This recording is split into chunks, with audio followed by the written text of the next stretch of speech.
एक दिन श्री राम भगवान को किसी काम के लिए बाहर जाना पड़ गया तो सीता माता कहने लगी कि भगवान, मेरा तो 12 वर्ष का नियम है। अब आप बाहर जाएंगे तो मैं अपनी कहानी किसे सुनाऊंगी। श्री राम ने कहा कि तुम कुएं की पाल पर जाकर बैठ जाना और वहां जो औरतें पानी भरने आएंगी उन्हें अपनी कहानी सुना देना। सीता माता कुएं की पाल पर जाकर बैठ जाती हैं।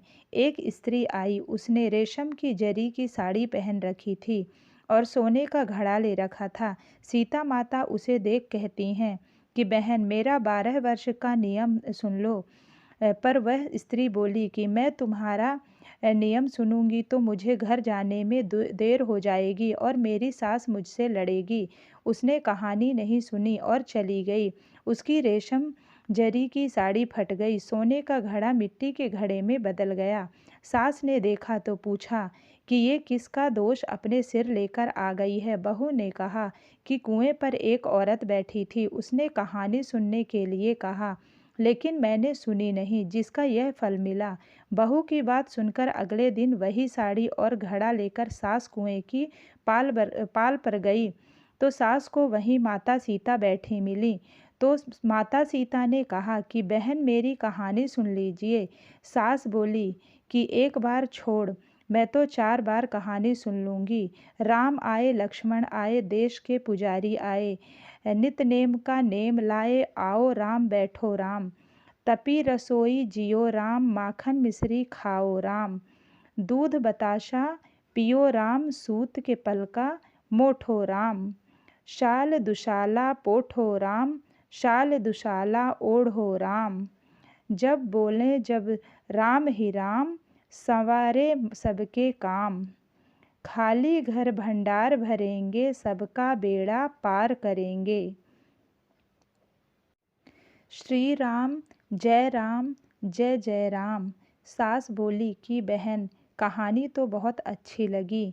कहानी सुनकर सास घर चली गई और उसकी साड़ी फिर से रेशम जरी की बन गई। मिट्टी का घड़ा फिर से सोने के घड़े में बदल गया। बहू कहने लगी, सासू माँ, आपने ये सब कैसे किया। सास ने कहा कि बहू, तू दोष लगा के आई थी और मैं अब दोष उतार कर आ रही हूँ। बहू ने फिर पूछा कि वह कुएं वाली स्त्री कौन है। सास बोली कि वे सीता माता थीं। वे पुराने से नया कर देती हैं, खाली घर में भंडार भर देती हैं। वह लक्ष्मी जी का वास घर में कर देती हैं। आदमी की जो भी इच्छा हो उसे पूरा कर देती हैं। बहू बोली कि ऐसी कहानी मुझे भी सुना दो। सास बोली कि ठीक है, तुम भी सुनो। और सास ने कहानी शुरू की। राम आए, लक्ष्मण आए, देश के पुजारी आए, नित नेम का नेम लाए, आओ राम बैठो राम। तपी रसोई जियो राम, माखन मिश्री खाओ राम। दूध बताशा पियो राम, सूत के पलका मोठो राम। शाल दुशाला पोठो राम, शाल दुशाला ओढ़ो राम। जब बोलूं जब राम ही राम, राम संवारे सबके काम। खाली घर भंडार भरेंगे, सबका बेड़ा पार करेंगे। श्री राम जय जय राम। कहानी सुनकर बहू बोली कि कहानी तो बहुत अच्छी है। सास ने कहा कि ठीक है, इस कहानी को रोज कहा करेंगे। अब सास और बहू रोज सवेरे उठती, नहाती धोती और पूजा करने के बाद नित नेम की सीता की कहानी कहती। एक दिन उनके यहाँ एक पड़ोस की औरत आई और बोली कि बहन, जरा सी आँच देना।